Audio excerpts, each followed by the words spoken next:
పాషా గారు, today's trending మనం చర్చించం కానీ ఈ సబ్జెక్టుకి లింక్ అయి ఉంది కాబట్టి ప్రొఫెసర్ నాగేశ్వర్ గారు మాట్లాడినట్టుగా అమరావతి గురించి ఆయన కూడా కొన్ని క్వశ్చన్స్ రేజ్ చేశారు. రేపు ఎల్లో మీడియా, ఈ ఎల్లో లీడర్లు, ఏబి వెంకటేశ్వరరావు లాంటి వాళ్ళు ఆయన పైన కూడా ఈ దాడి, వ్యక్తిగత దాడి లేకపోతే వ్యక్తిత్వ హననం చేయడం, ఈ రకంగా మాట్లాడడం చేస్తారా ఏంటి?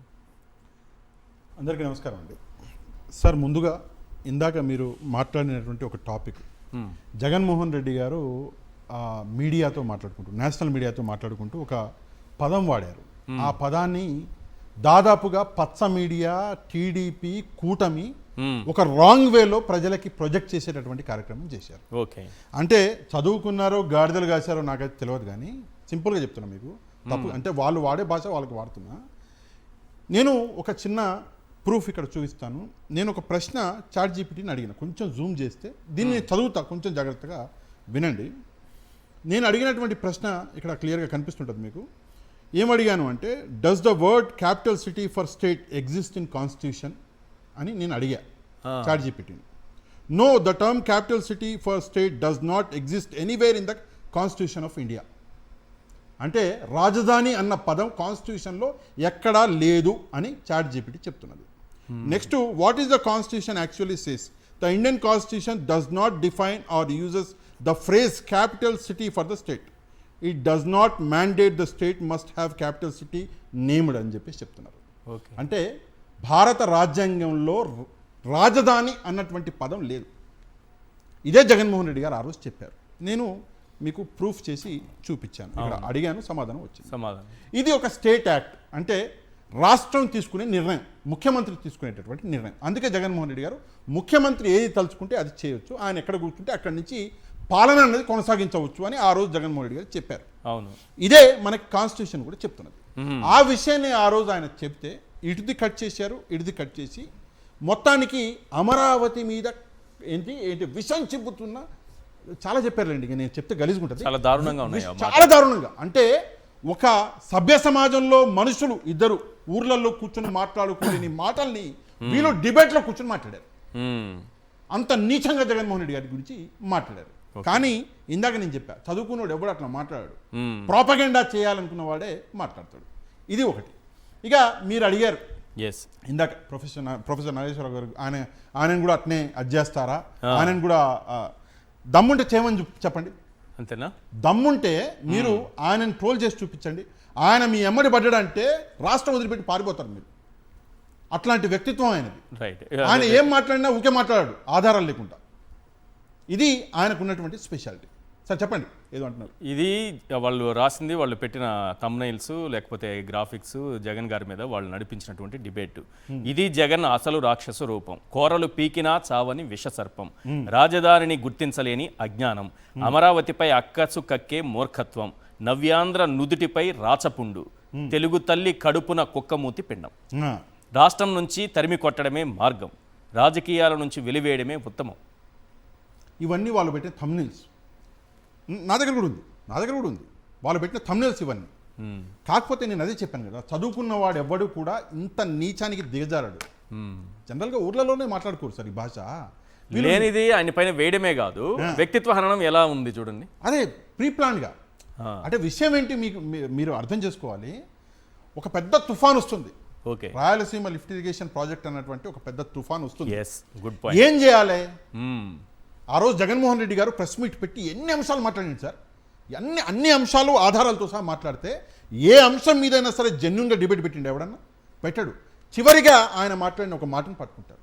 రాయలసీమ లిఫ్ట్ ఇరిగేషన్ ప్రాజెక్ట్ అన్నది ఒక పెద్ద దెబ్బ చంద్రబాబు నాయుడు గారి రాజకీయ జీవితం మీద. ఆ దెబ్బ నుంచి ప్రజల్ని మళ్లించాలి అని చెప్పేసి ఈ కార్యక్రమం చేశారు. నిజానికి జగన్మోహన్ రెడ్డి గారు ఏ రోజు అమరావతికి వ్యతిరేకం కాదు. అండ్ అమరావతికి అత్యంత ఎక్కువగా అమరావతి ప్రజల కోసం పనిచేసినటువంటి నాయకుడు ఎవరన్నా ఉన్నారంటే జగన్మోహన్ రెడ్డి గారు. ఇదొకటి. నెక్స్ట్, ఇందాక మీరు ఒకటి అడిగారు, బిగ్ క్వశ్చన్. అవును, దానికి సంబంధించి ఒక విషయం చెప్పాలి. వీళ్ళు అమరావతి డెవలప్మెంట్ చేయరు. దీని వెనకాల ఒక పెద్ద కుట్ర ఏంటంటే కావాలని చేయట్లేదు డెవలప్మెంట్. అదెట్లా మీకు చెప్తా అది కూడా ఎందుకు చేయట్లేదు అంటే దీని వెనకాల రాజకీయం. ఆల్రెడీ వీళ్ళ చేతుల్లో ఒక 50,000 ఎకరాలు ఉంది. అవును, 47,000 కోట్ల రూపాయలు ఉన్నాయి. ల్యాండ్ ఉంది, డబ్బు ఉంది. మీరు ఈ డెవలప్మెంట్ పూర్తి చేసి నెక్స్ట్ ల్యాండ్ పూలింగ్కి వెళ్ళొచ్చుగా. ఎందుకు చేయరు? ఇది డెవలప్ అయితే పక్కన భూములు కాస్ట్లీ అయిపోతాయి. ఓహో, అప్పుడు వీళ్ళ దళారులు ఎవరైతే ఉన్నారో బ్రోకర్లు భూములు కొని డబ్బులు చేసుకుంటారు కదా, అవును, వాళ్ళకి ఆ భూమి ఎక్కువ ధరకు దొరుకుతుంది. ఓకే, అట్లా దొరికితే ఎవరికి నష్టం? వీళ్ళ దళారులకి నష్టం, వీళ్ళ బ్రోకర్లకి నష్టం, వీళ్ళ బినామీలకి నష్టం. బినామీలకి నష్టం. అందుకే డెవలప్మెంట్ చేయరు. చేయకుండా ఏం చేస్తారు? దాని రేటు ఇట్లా పడిపోయి ఉండాల్సిందేనా? పడిపోయి ఉండాలి. అప్పుడే మొత్తం ల్యాండ్ మొత్తం కొనుక్కుంటారు ఈ దళారులు. ఇంత పెద్ద కుట్ర ఉందా దీని వెనుక? ఉంది సార్. మీకు సింపుల్గా చెప్తా, 50 ఎకరాలు ఉంది, 50,000 ఎకరాలు ఉంది కదా? అందులో ల్యాండ్ గవర్నమెంట్ ల్యాండ్ 18,000 ఎకరాల. అవును. ముందుగా మీరు ఏది ఎక్కర్లే, అసలు ల్యాండ్ పుల్లింగ్ ఎక్కర్లే. ఆ 18,000 ఎకరాల్లో మీరు డెవలప్మెంట్ చేస్తే మిగతా 30,000 ఎకరాలు ఆటోమేటిక్గా డెవలప్ అవుతుంది కదా. అవుతుంది, ఇంకా వచ్చి ఇస్తారు, వాళ్ళే ఇస్తారు. అదే ఎందుకు చేయలేదు మీరు? ఎందుకు అంటే ల్యాండ్ పుల్లింగ్ పేరు మీద ధరలు పెరిగిపోతే వీళ్ళకి లాభం తక్కువ. అందుకే ఈ 50,000 ఎకరాలు చేయరు. రేపు పొద్దున్న తీసుకుని 20,000 ఎకరాల్లో కూడా చేయరు. మూడో విడతాన్ని తీసుకొస్తారు, 30,000 ఎకరాలు అప్పుడు తీసుకొచ్చి మొత్తం 1,00,000 ఎకరాలు అయ్యేసరికి గవర్నమెంట్ ఎగిరిపోద్ది. కథ గవర్నమెంట్ ఎగిరిపోద్ది. దాని తర్వాత ఏమంటారు మళ్ళీ? అప్పులు మొత్తం వీలు చేస్తారు, ల్యాండ్ పుల్లింగ్ మొత్తం వీలు చేస్తారు, దళారుల దగ్గర పెట్టి మొత్తం డబ్బు వీళ్ళు లాక్కుంటారు.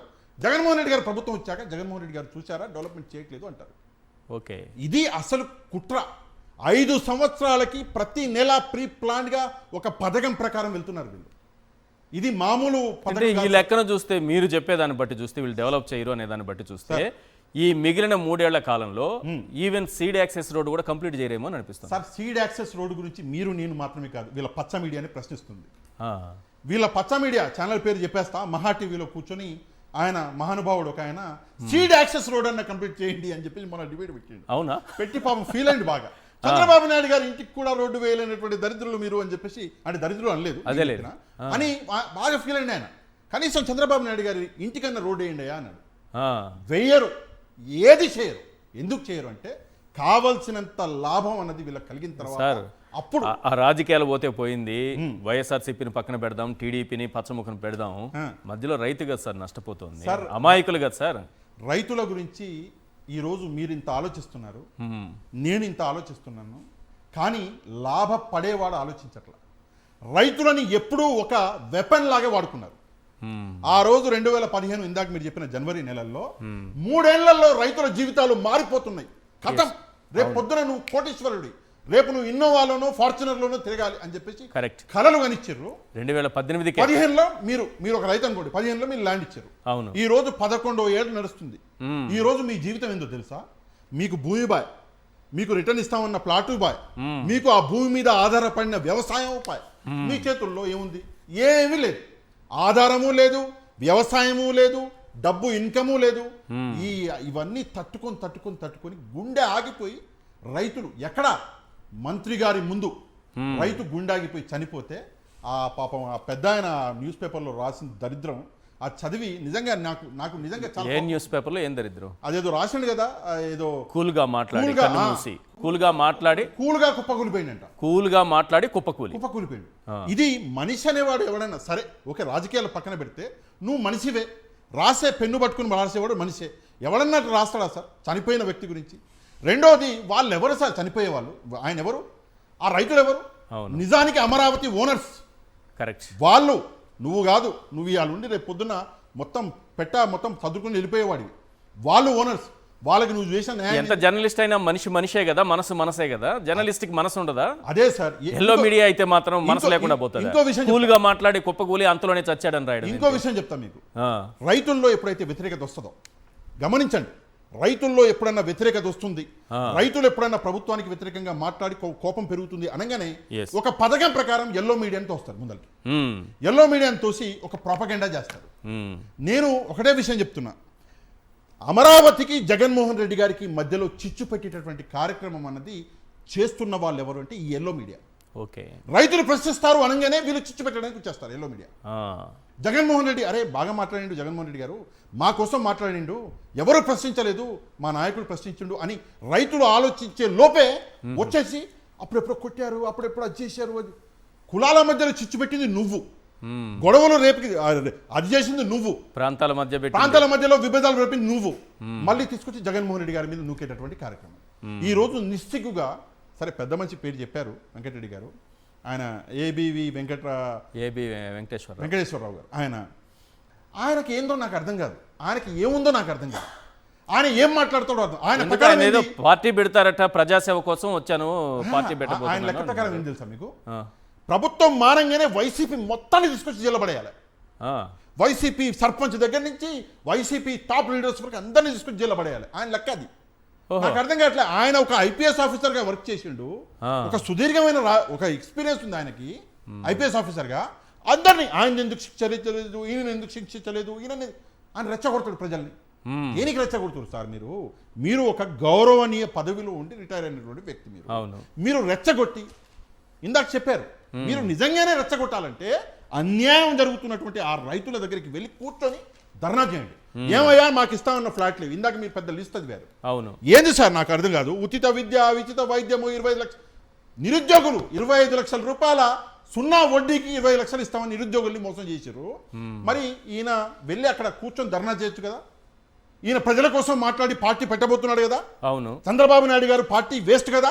అవును. అంటే ఈయన మాటల్లోనే అర్థం తీస్తే చంద్రబాబు నాయుడు గారి పార్టీ వేస్ట్ కదా, మీరు పెట్టబోయే పార్టీ చాలా మంచి పార్టీ కదా. వెళ్ళు, ప్రజల దగ్గరికి వెళ్ళు, కూర్చో, ధర్నా చేయి. అమరావతి దగ్గర సెంటు భూమి ఇయ్యం, నువ్వు 50,000 ఎకరాలు ముందు లెక్క తేల్చు, తర్వాత సెంటు భూమి ఇస్తామని చెప్పేసి ఆపండి నారాయణ గారిని. ఆ, చేస్తావా? ధైర్యం ఉందా? అన్ని సూట్ కేసు లెక్కలు, అన్ని సూట్ కేసు లెక్కలు. రైట్. ఈ మధ్యలో ఒక ప్రముఖులు మీడియా వాళ్ళు కూడా ఎక్కడికో వెళ్ళి ఏదో వ్యవహారం జరిగిందని విన్నా. ఎస్. అంత సెటిల్మెంటే. మీరు ఒకవేళ ప్రభుత్వానికి వ్యతిరేకంగా, అంటే వాళ్ళ మనిషి అయ్యి ఉండి మీరు ప్రభుత్వానికి వ్యతిరేకంగా మాట్లాడంగానే ఒక వారం 10 రోజులు చూసిన తర్వాత పిలిపిస్తారు. అవసరమైతే ప్రత్యేక విమానాలు కూడా ఏర్పాటు చేస్తారేంటి? స్పెషల్ ఫ్లైట్లు ఏర్పాటు చేస్తారు, ఏర్పాటు చేసి పిలుస్తారు. పిలిచి మొత్తం సెటిల్మెంట్ చేయగానే మొత్తం చల్లబడిపోద్ది. ఓకే. ఇది ప్రస్తుతం కూటమిలో సాగుతుంది. ఎవ్వడు మాత్రం Yes. సార్ ఒక్క విషయం చెప్తున్నాను, నిజాయితీగా చెప్తున్నాను, ఎవ్వరు కూడా రైతుల గురించి ఆలోచించట్లేదు, భూములు ఇచ్చిన వాళ్ళ గురించి ఆలోచించట్లేదు. ఆలోచించిన ఏకైక వ్యక్తి జగన్మోహన్ రెడ్డి. ఆయన అమరావతి, విశాఖపట్నం, విజయవాడ, కర్నూలు, కడప వ్యత్యాసాలు ఏముండవు. నువ్వు ఎవడివైనా, ఏ పార్టీకి చెందిన వాడమైనా, ఏ కులానికి, ఏ మతానికి, జగన్మోహన్ రెడ్డి గారే చెప్పారు, ఎవరైనా సరే నేను అందరినీ ఒకేలాగా చూస్తాను, అందరూ నా వాళ్ళే. ఎన్నికలు జరిగిన తర్వాత మీరేమన్నారు? వైసీపీ వాళ్ళకి ఎలాంటి లాభం చేకూర్చకూడదు. మీకు జగన్మోహన్ రెడ్డి గారికి, ఒక రాజకీయ నాయకుడికి, ఒక అసలు సిసలైన నాయకుడికి మధ్యలో ఉన్నటువంటి వ్యత్యాసం. ఎప్పుడైనా ఎన్నికల తర్వాత ఎవడన్నా నాయకుడు ఇంతవరకు చెప్పాడా సార్? ఎవడన్నా చెప్తాడా? రాజకీయాల గురించి మాట్లాడుకుంటూ రాష్ట్రంలో వాళ్ళు వేరు మేము వేరు ఎవరైనా చెప్తారా? ఎన్నికల తర్వాత అందరూ కూడా ప్రజలే, వ్యత్యాసం ఉండదు, అందరికీ సమానంగా చూడాలి. కానీ చంద్రబాబు నాయుడు గారి దగ్గర ఆ ఓపిక లేదు, అసలు ఆ లీడర్షిప్ క్వాలిటీ లేదు. అది ఫ్లూక్లో ఎట్లయ్యారు అన్నది ఆ దేవుడికే. రైట్.